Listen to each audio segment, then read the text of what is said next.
আসসালামু আলাইকুম বন্ধুরা, কেমন আছো সবাই? নিশ্চয়ই ভালো আছো। আলহামদুলিল্লাহ আমিও ভালো আছি। আমি আজ তোমাদেরকে দেখাবো টাকি মাছ ভর্তা করা, তবে রেস্টুরেন্টের মতো একদম স্বাদ হবে। বাড়িতে আমরা যদি এই ভর্তাটা বানাই অনেকের বলে স্বাদ হয় না। আমি আজ তাই আপনাদেরকে দেখাবো যে কিভাবে আপনারা টাকি মাছের ভর্তাটা বানাইলে একদম রেস্টুরেন্টের মতো স্বাদ পাবেন। আমি এখানে টাকি মাছগুলো একটু গায়ে হলুদ দিয়ে রাখছি। এর আগে আমি আরও একগুলো রাখছি, অন্য জায়গায় আছে সেগুলো, পরে আমি একখানে করব। আর এখানে আমি রসুনের খোসাগুলো ছেড়ে এরকম লাল লাল করে ভেজে নিয়েছি। তারপরে দিয়ে দিলাম পেঁয়াজ কুচি। পেঁয়াজ কুচিগুলো আমি ঠিক এইরকম লাল লাল করে ভাজবো। লাল লাল করে ভেজে নেওয়ার পরে আমি এখানে লাল লাল করে ভাজার পরে আমি এখানে যে তেল শেষ হয়েছে তেলটা দিয়ে দিলাম। দিয়ে আমি একটু তেলটা গরম হলে পরে আমি টাকি মাছগুলো দিয়ে দেব।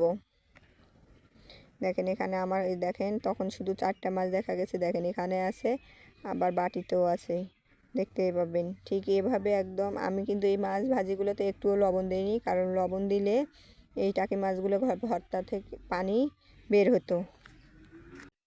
লবণ দিলে পানি বের হতো আর ছিটে ছিটে গায়ের মধ্যে যাইতো।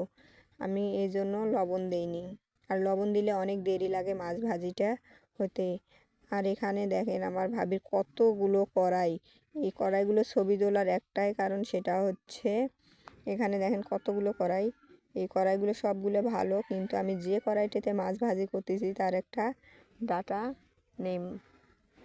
কিন্তু মানুষ কথায় বলে যে পুরান জিনিসের মায়া বেশি, পুরাতন জিনিসের।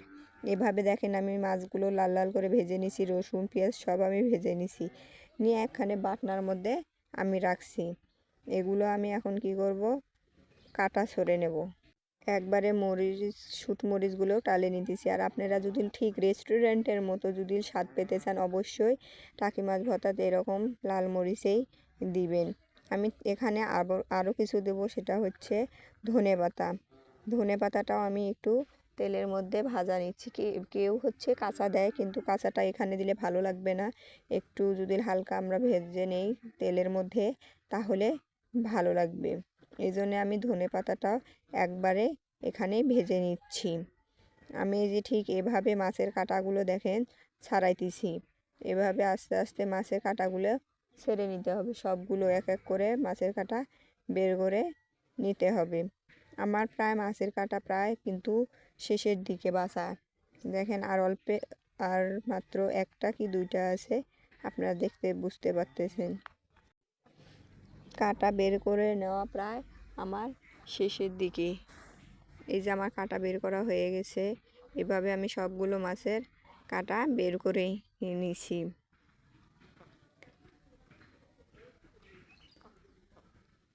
কাঁটা বের